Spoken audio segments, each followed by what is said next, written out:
الله عز وجل أراد أن يتلطف مع عباده فقال: وإذا سألك عبادي عني فإني قريب أجيب دعوة الداعي إذا دعا. بعدين إيش قال؟ فليستجيبوا لي وليؤمنوا بي لعلهم يرشدون. شوف اللطف. آمنوا أن وعدي حق وإني بعطيكم. ترى أنا قريب وأعطيك. أتى بالإجابة قبل الدعاء. الدعاء ليس مجرد كلمات نرددها، بل الدعاء هو العبادة، هو سهم الله الذي لا يخطئ، هو الارتباط الروحي بينك وبين رب العالمين، هو ركن ركين في عقيدة كل مؤمن. حبل وثيق بالله سبحانه وتعالى لا ينقطع. ادعو مو شرط لغة عربية فصحى، ادعو لو بلهجتك العامية ما يضر. بأي لهجة. ليس مطلوبا منك أن تأتي بألفاظ منمقة، الله ما يريد هذا، يريد اللي في قلبك. من خلقك لن ينساك. الله سبحانه وتعالى خلق هذه الأرض ثم خلق من فيها عشان يعطيهم. ليش ما تروح لكلك؟ ليش خاش شيء بقلبك؟ فاضفض لله سبحانه وتعالى وكأنك تفضفض لنفسك. خذ أهم آية عندي في هذا الباب: أمن يجيب المضطر إذا دعاه. ويكشف السوء. واحد مضطر إلى الله عز وجل، الله يجيب دعاء ولا ما يجيب؟ يستجيب الله له. حتى الكافر لو دعا رب العالمين الله يستجيب. الله يقول في آية أخرى: ادعوني أستجب لكم. أهم شرط للدعاء أنك تدعو وأنت حاضر القلب وأنت من داخلك موقن بالإجابة. أقسم بالله لن تعود بخذلان نهائيا. يعقوب عليه السلام كان يقول: إنما أشكو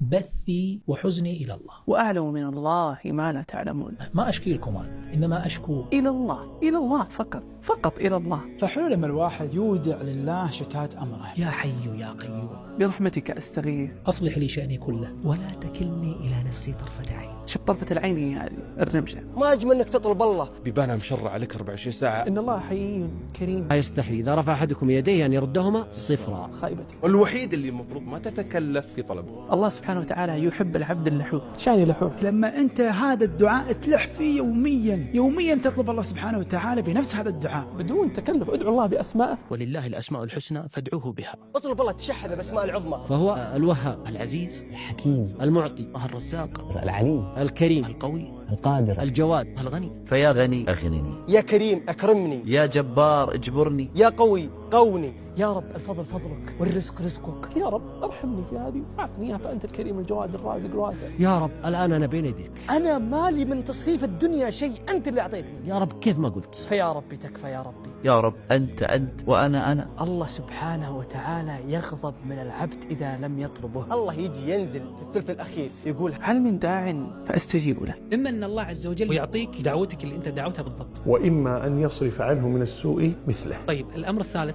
يؤخرها لك يوم القيامة فتجد جبال من الحسنات. يونس عليه السلام فنادى في الظلمات لا إله إلا أنت سبحانك إني كنت من الظالمين. في ظلمة الليل وظلمة بطن الحوت وفي ظلمة أعماق البحر، النتيجة فاستجبنا له ونجيناه من الغم. خرج من بطن الحوت. الله سبحانه وتعالى يقول في الحديث القدسي: يا عبادي لو أن أولكم وآخركم إنسكم وجنكم قاموا في صعيد واحد وأعطيت كل ذي سؤل سؤله ما نقص ذلك من ملكي شيئا. أتحدى عقلك يقدر يستوعب هذا الشيء. الجأ إلى الله في كل أمورك وهمومك. طول في سجودك وادعو الله بما تشاء. وخلى في بالك أنك حتشوف أثر كل دعوة أنت دعيتها لله سبحانه وتعالى. تخيل هذه الدعوة وهي تسافر من على سجادتك تشق السماء وتصل إلى الله سبحانه وتعالى. لحظات السهر غالية فلا نرخصها بالغفلة.